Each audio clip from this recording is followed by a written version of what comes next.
Hey everybody, welcome back to Gooseberry Homestead. So I'm going to do just a quick walk around. It is fall in the Pacific Northwest. I'm near the Olympia area in that region. And so I kind of want to share a little bit of things I have noticed in the last 3 years of gardening and growing things in this area. Now, I haven't really had any really like garden space per se. I have a decent yard for a garden. It is kind of protected from the deer, but the deer here can jump over the fence. But they're a little less likely to do that only because there's dogs in backyards. And if you come out into your backyard, they will kind of panic and freak and then jump over the fence. They can jump about 8 feet tall. I watched them. It was kind of incredible watching them jump over my neighbor's yard, over their fence from their backyard. And so it was kind of impressive. Yeah, so I haven't really done a ton of gardening. This year was my first time planting in the ground. I'm wanting to say ever, really. I've always done container gardening. And I am finding out, excuse me, I am finding out things that will grow here, won't grow here very well, I guess I should say, and things that will grow here pretty well. You have to be really mindful of where you live, and I guess growing what grows there is the best idea to do. I've noticed that my peppers don't grow very well here. I grew peppers last year. I didn't really get any peppers till the very end of the season, and they just don't really like this region where I'm at, especially if you're just growing them. If you haven't prepared the ground enough, if you don't have the right setup. I'm not going to say that you can't grow them in this region at all. I'm just saying it's a little bit more challenging, and so you have to come up with different ways. And so I will talk about my thoughts on all of that: growing tomatoes, growing hot peppers, growing any kind of peppers, really. And since we are in the Pacific Northwest and we do get a lot of rain here, generally, there's only about 3 months out of the year where we actually don't get a lot of rain, and that's during the summer months. And then the rest of the time we get quite a bit of rain. And so my yard is kind of yellow, as you can see. That's from the part of the 3 months where we didn't get rain. And frankly, I pay for water, so I don't water my entire lawn. I just water what needs to be. So I've got a nice little cross shape in my yard here, where I've got my plants lined up. But I'm just going to kind of walk around. You can kind of see how everything is progressing. You guys in the Pacific Northwest, up in this area, I did see a giant artichoke growing in the zoo, in their areas where they have all their stuff planted, and there was artichokes on them back in May. And so I just kind of want to let you guys know you should grow artichoke plants and use them as ornamentals and put them out in front of your house. They're really, really pretty. They're very green. And then you get some food to them first. So they're one of those plants that can be used as a landscaping plant, and they look really cool, and they're really nice. So people need to start planting more things like that out in front of their homes. Here in my rental, I probably won't be doing that, only because it's a rental, and the street that we live on, frankly, I don't like to keep a whole lot out front. Just saying. I don't know what things will come up missing. I've had things come up missing when I lived in military housing before. Just stuff vanishes. So anyways, I had made this video a few minutes ago, and I ran out of space, and it cut me off. And frankly, when my phone cuts me off, I just start over again, because I don't feel like editing videos, you guys. Let's just be completely honest with you. I've been sick this last week. Last Sunday, I woke up with a cold, or a flu or something like that, and my entire family, we all got sick at the same time. So we've all been sick. And so we're just, taking time to just get better this week. And so I had videos I wanted to do earlier this week, but I haven't done them. So I'm not going to really talk about the plants too much. I'm just kind of show you what happened. We did have a storm come through and knock my plants over. So I'll be cleaning that up today, getting a little bit of stuff done. And my raspberries are actually starting to turn color, and everything is looking really, really nice. Here's evidence of the wind. It blew over my mountain ash onto my elderberry. Luckily, my elderberry is not that tall. I trimmed it down a little bit. And also the stake that's in with the ash actually hit the fence right there. So it's actually bracing it up a little bit. So it's not fully leaning onto the elderberry. Then right here, the wind blew my strawberry lemonade blueberry off of the plant stand, and it just pushed it, you guys. It just pushed it right off, and it just landed right there. But I had it up on the stand because of the strawberries. They're touching the ground where the dog can get, and he actually dutied on the ground right there the other day. Thank you, Walter. And then coming along here, everything's looking good. My apple is getting red finally. It's supposed to be tasty red. It's supposed to be a lot redder than that, so we'll just see. I'm not sure when I'm supposed to harvest the apple. So this is my first apple tree, so I'm not exactly sure. Then this plant down here in the back, this is my cherry tree. It's coming out on this end over here. You can see the leaves down there on the ground. It actually fell over. The wind blew it over too. And I did move my gooseberries. They were along this back edge, along that section there, and I moved them over along the fence line, but I noticed the wind blew one of them over too. So I'm thinking about moving them and putting them up along the house for the winter, just so they're up out of the way and less likely to get tossed around by the weather. I'll probably move my mountain ash up against the fence as soon as I pull all the tomato plants out. And my tomatoes, oh guys, you gotta see this. So these are my beef steak tomatoes. I did my starts early, and that's how tall they got. They're like maybe 21 inches tall, you guys, at the tallest of those ones. And then the ones right over here, actually I'll pick up the mountain ash now. I need to fix all that. But these ones got about close to 3 feet tall, barely. And then there's a couple tomatoes down in there. I'm gonna have to pick them. They're all green. They're gonna have to ripen in the house. The weather is going to kill them off here very, very shortly, and so I'm gonna have to get them picked. But I'm leaving them there until the very last moment, because I really want to allow them to grow as much as they will grow. So there's that. But as you can see, the tomatoes don't really do so great in this region. The ones that I do find that I have found that grow the best every year here for me, in the 3 years that I've been growing tomatoes at this house, are cherry tomatoes. So if you're living in the Olympic region and you don't have a greenhouse or anything like that, cherry tomatoes are the way to go.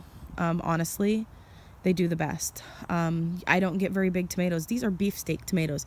I'm used to those things being huge. But see, my grandparents, they settled after living in Washington and Idaho and Kansas and all of that. They settled in Northern California, up near Redding, a little bit south of Redding though. And their garden there did amazing every single year, and they were able to grow things like kiwis and subtropical plants that you can grow there. It does get kind of cool there though too, just like it does up in this region. They just get a little bit more sun and a little bit more heat during the summer down there, and so their growing season's a little bit longer and a little bit better, honestly, being completely honest here. So that would be the reason why my tomatoes are like 5 times smaller than what my grandparents was. And those things, they would be close to 6 feet tall or more in his backyard. So this is not what I'm used to. And so I'm kind of getting used to, growing my own stuff. My grandparents, that was back in the 90s, when he did his gardening. But I'm coming to find out what I'm going to need to do. I went to a friend's house, and they had their tomatoes in a greenhouse, and they don't live too awful far from here, but they do live a good distance, but it's not that far. Not when you grow up in Northern California and you're used to traveling long distances. A 30-minute drive is not very far. That's actually, that's nothing. So yeah, so I'll take the 30-minute drive any day. But yeah, so a greenhouse, you guys. So that's my tip. If you're going to be growing peppers and tomatoes in this region, it is crucial that you put them into a greenhouse during the summertime. Otherwise, you're going to have little tiny plants, because her plants were touching the ceiling. I am not joking. She had this really decent sized greenhouse, and they went from the ground all the way up to the ceiling, and they were draping over. So you need to have a greenhouse to grow peppers, hot peppers, certain vegetables. If they are a heat-loving plant like tomatoes and peppers and that sort of thing, you really need to have them in a greenhouse. So that's my tip. That's what I'm going to say for this region. I have a tiny greenhouse. It's not quite big enough, but my friends over at Rakin Family Homestead,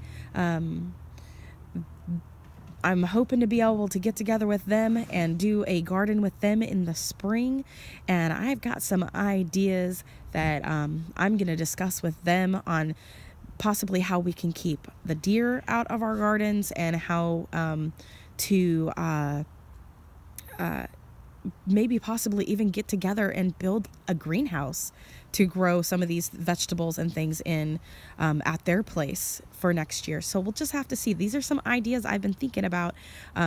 Maybe we could build a greenhouse to test it out using pallet wood, and then getting some of the greenhouse material and seeing how that would work. So I've got some ideas that I'm thinking about, you guys, and I'm hoping to be able to do a collaboration with some of my family members from my church, and being able to grow some really cool things. So I've got some ideas. We'll have to get together, you guys. So anyways, yeah, so this is the extent of my garden this year was about the size of a burial plot. Pardon my coughing. I've got what's left here is just the stalks of the corn, which I need to cut down. I need to find my little saw. I think it's in my husband's toolbox. It's my saw, though. I bought it for myself because I like to hack out bushes wherever we move.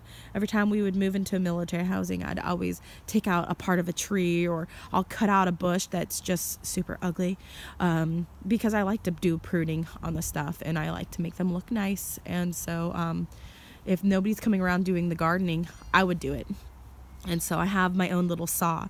And so I've got a little hand one I picked up while we were in Germany, and it's in my husband's toolbox. So I'll use that actually to saw down my corn stalks, so that I can actually create a autumn display out front in front of my house.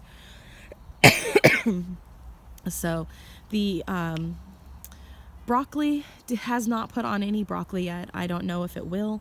That was also just kind of an experiment, but I know that it grows here.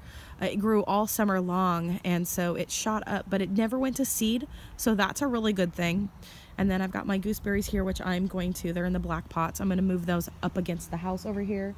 And I need to try to kill out those creeping buttercups, because they're trying to take over again, and they're so invasive.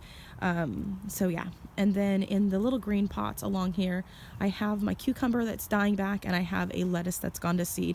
And I do have some cilantro growing in this container here, just a little bit.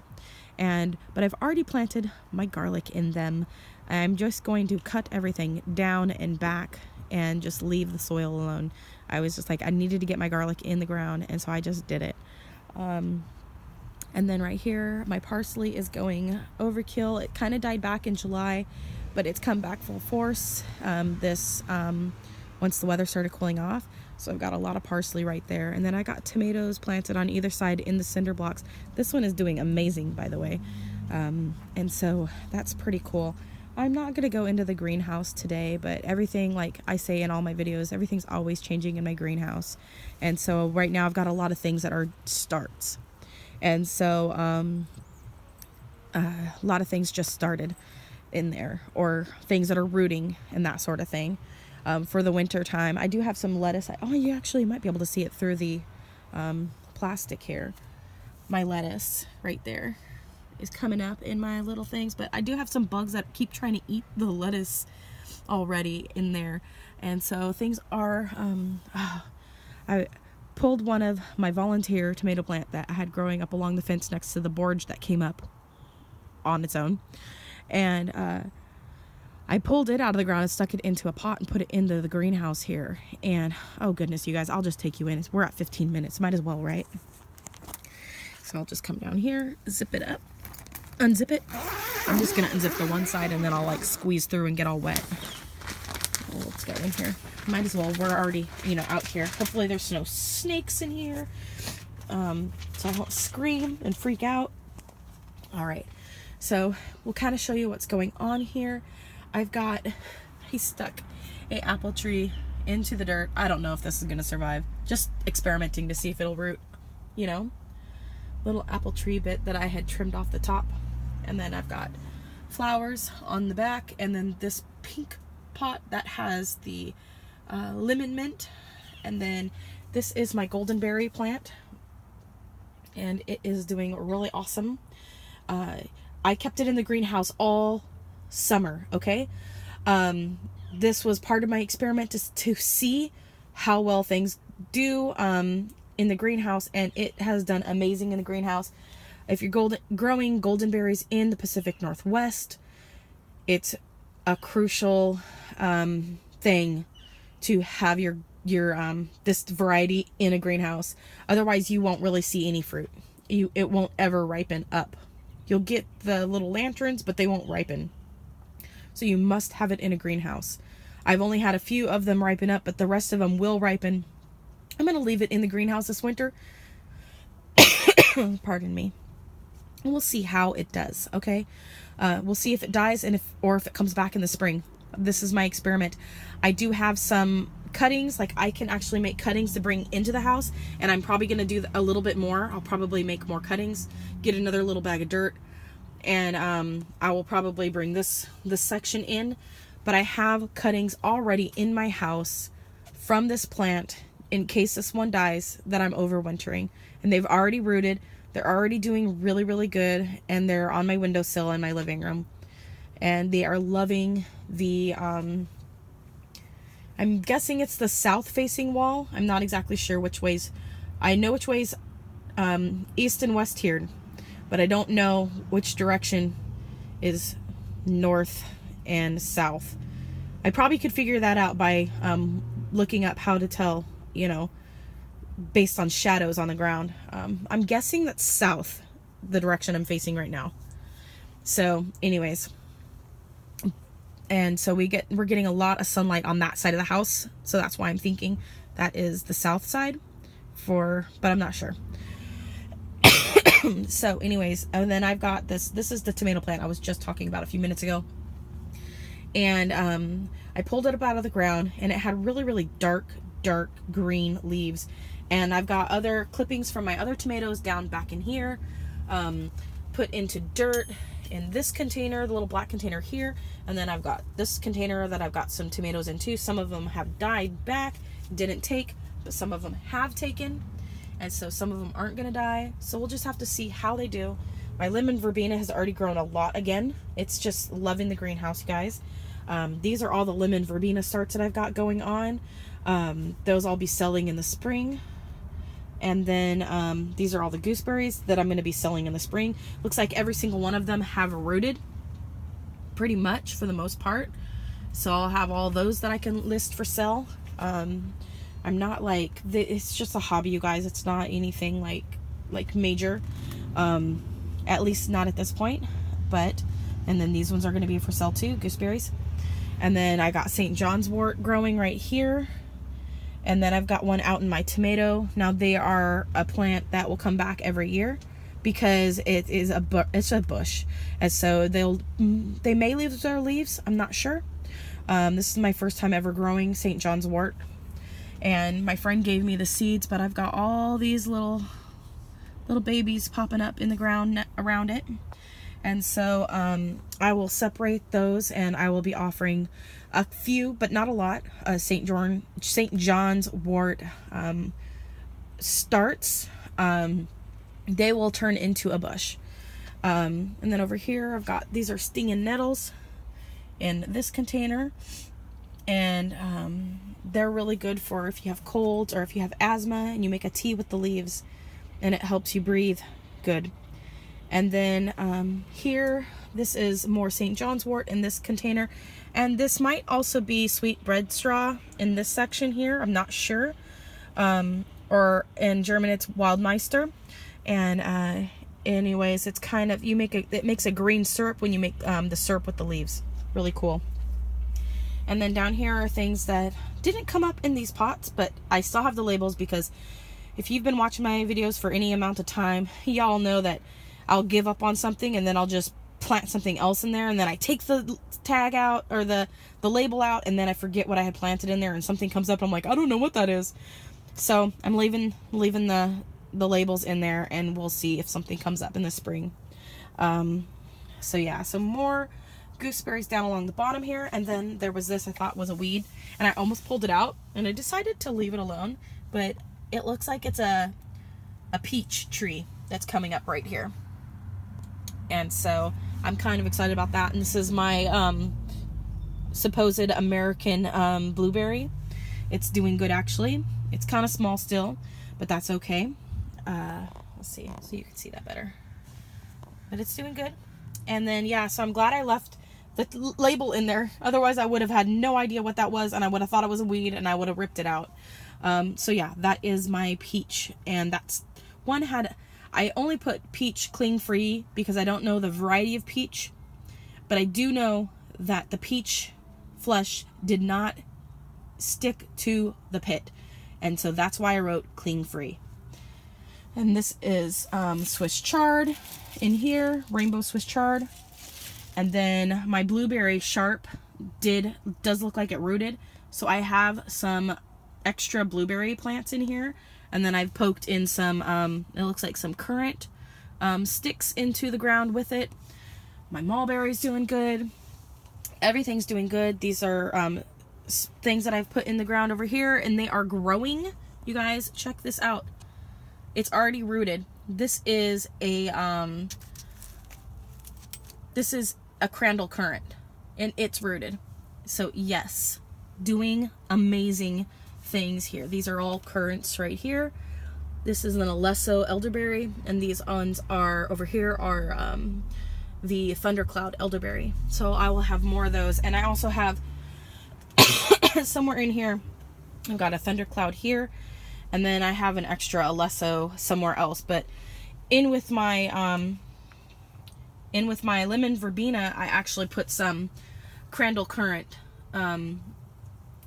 limbs into the ground there. They are also rooting, so they root really easy. You can propagate your plants, you guys. Deer are not gonna really mess with your elderberries, okay? They are a toxic plant, and they will not eat your elderberry bushes, okay? You actually, with elderberries, you have to cook the berry itself because it has toxins in it as well. But once you cook it, it changes the molecular makeup of the food, thus making it so it's safe to eat. So potatoes are the same way. They're a toxic nightshade, and you're not supposed to eat potatoes raw because they are toxic. So it's kind of the same principle. Once you cook it, then it's edible. So some things are meant to be cooked, you guys. And so yeah. So everything's doing good. The caterpillars are loving the little bugs are loving my gooseberry leaves in here. They've eaten almost all of the leaves off of. There's a caterpillar right there. See him? I have to focus. They are just eating everything off of my leaves. That's a little pear tree right there. So I got things coming up. These are all green still, you guys. These are cuttings off of my, wanting to say, it's my Spanish apricots out there in the yard. And this one's actually putting on growth right here. It looks like I did get some to actually grow, possibly. So we'll just have to see what survives till spring. This will be exciting. These are experiments. You guys, just experiment in your garden. Some people say, oh, it can't be done. It can't be done. But you know what? Unless you try, you will never know. Don't let anybody ever tell you something won't work. Because where there's a will, there is a way. So these are starts for spring herbs. So not a ton, but a few things to offer up. Things to help with my homeschooling for my kids. That's the whole goal. So anyways, that's pretty much it, you guys, for the day. Everything is doing really well. I'm recovering from this cold. Apologize for all the coughing into the camera. I'm not able to go to church today because my husband is doing his last day of the drill month for National Guard.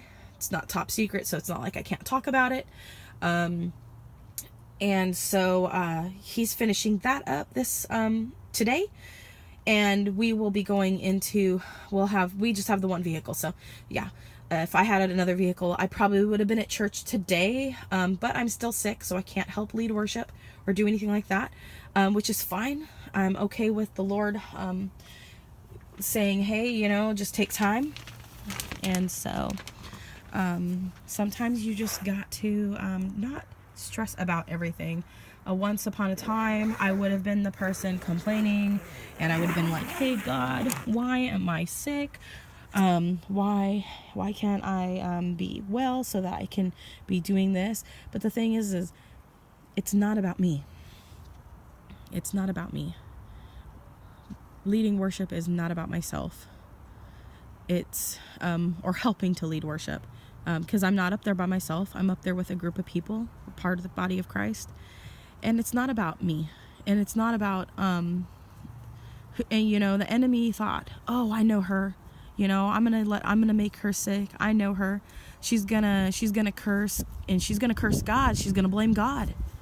You know what? I'm not gonna blame God. I'm sick because the devil wants me to be sick like this. He wants to inflict us with illnesses and that sort of thing. He wants us to be down. He wants us to be tired so we're not in the Word of God. He wants us to be ill. He wants us to you know, have all these difficulties in our lives. His main goal is to attack the Christians so that they are not able to show their light unto the people who don't know God.